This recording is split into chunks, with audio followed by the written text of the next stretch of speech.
So we're going to do a tutorial on felting your needle felting your bag after you've completed the knitting and wet felted it.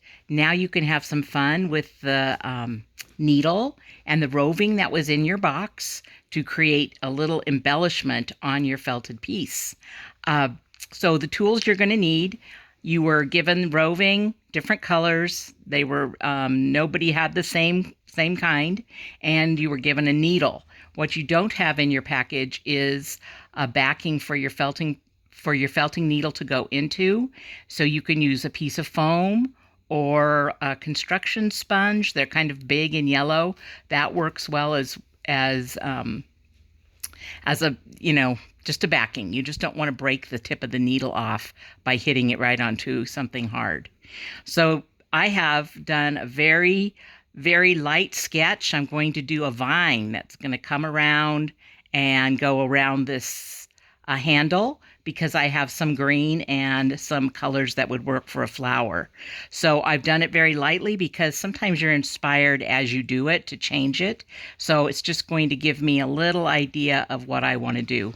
First thing we're going to do is put the backing behind your knitted item, and then we're going to get just a wisp of the roving because we don't want to do it too thick. And I'm just going to kind of lay it along my line, and then you take the needle, and it's very sharp. Be careful that you don't hurt yourself and poke your finger. And we're just going to poke that roving into the knitted piece. We can always put more on top, so we're going to just start off with a very, very light bit, and it's just the poking of that needle into the knitted item is actually connecting that roving to the wool in your project. And we want to make sure it's on there really well. So I'm going to add another layer just to show you how to make it thicker. Again, we're making sure that we really felt that down, and you can felt it as much as you need to. What you want to check is that it doesn't just pull up when you're done. You want it to be really embedded into that knitted fabric.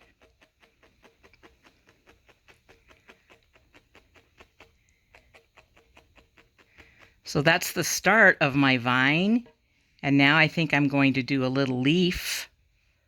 So my leaf is going to come off right there. I'm just going to pinpoint where I want it to end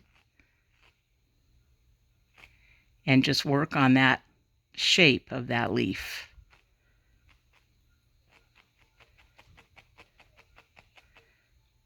And if you hate what you did, you can, before you felted it very much, you can just pull it off, lift it off.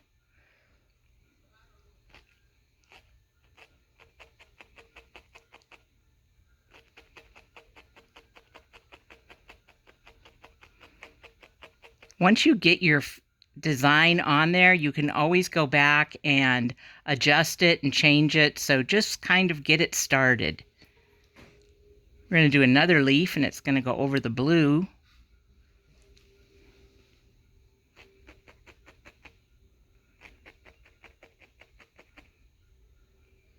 I want it to end right there.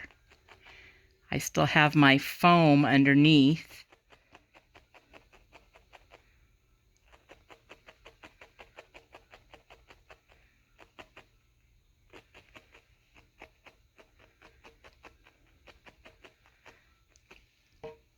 Okay, say you wanted to now, oh, I want a flower. So I'm going to take a little bit, maybe a little spot of color right there. So we'll see if we like it.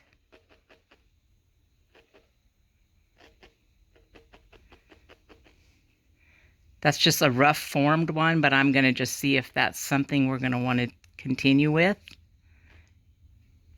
Kind of make it look more floral with the petals. You can do anything you want. You could do a monogram. You could do your initials. You could do an animal. You can do vines, random abstracts.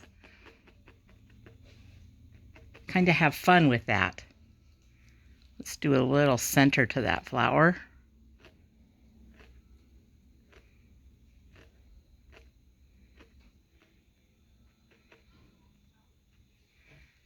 And that's how we start. And we'll just continue taking that green. And like I said, you're using a small, light wisp. You don't want a big wad like this. You want to work with small pieces of the roving to begin with. And then you can always add more. I'm going to move my backing now, and you'll see as I pull it off that design has actually felted right through that knitted piece. So that's how you know when you've done a good job on your needle felting. So I'm going to move it up, and now we're going to work our way across the handle.